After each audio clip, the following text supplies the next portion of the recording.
Thank you so much for your personal invitation, for your leadership, and for your friendship. I'm honored to be back. Psalms 96:14 asks, "Who will rise up for me against the wicked?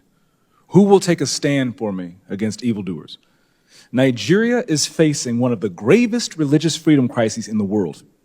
As the former chairman of the House Foreign Affairs Committee on Africa, I have visited and have seen firsthand the direness of the conditions in what is now the deadliest place on earth to be a Christian. They are targeted, displaced, and killed simply for their faith. The ancient plea, "Is there no help for the widow's son?" still echoes today. Since 2019, nearly 17,000 Christians have been killed. In the first 7 months of this year alone, hundreds more were murdered. On June 13th, during the Yellowwater massacre, more than 280 Christians were slaughtered in a single day. These are not isolated tragedies, but a sustained pattern of religiously motivated violence, often ignored or even enabled by the Nigerian government.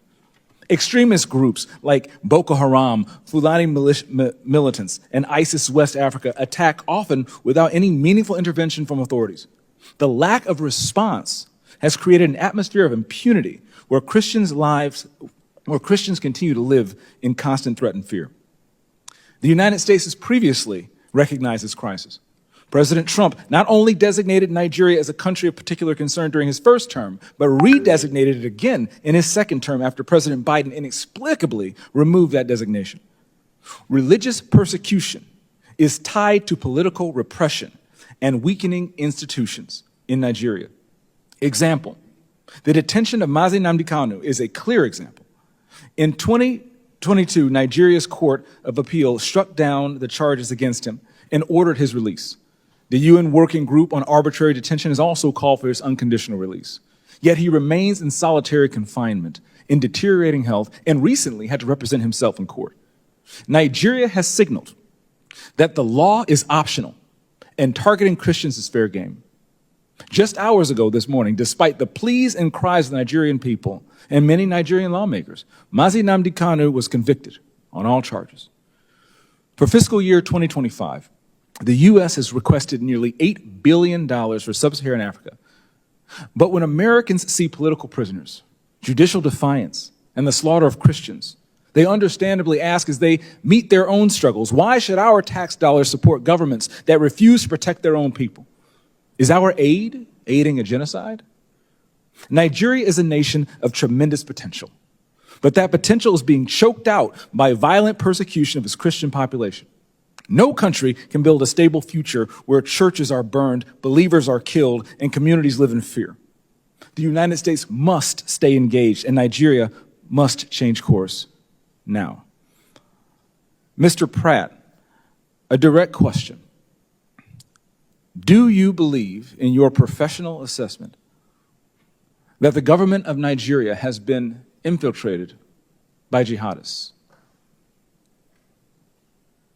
I do not believe that the government of Nigeria has been infiltrated by jihadists. Okay, because when you look at the selective enforcement of the rule of law, one might question if there are any favoritism or looking the other way when groups are being specifically targeted, despite the fact, as my colleague Mr. Moore mentioned, not enforcing the rule of law with regard to weapons. My next question, how has the Nigerian government reacted since President Trump's country of particular concern designation announcement? They have taken the designation very seriously. There is a senior delegation here now.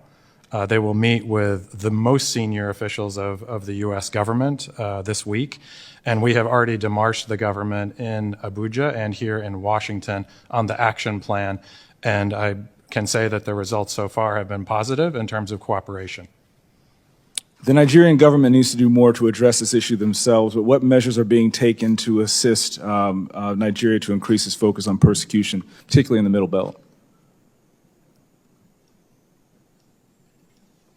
Yeah, so thank you for your question, Congressman James. As you mentioned, the Middle Belt is a particular concern. That's where Christians, you mentioned Yalawada, where 250 or 280 Christians were killed, massacred.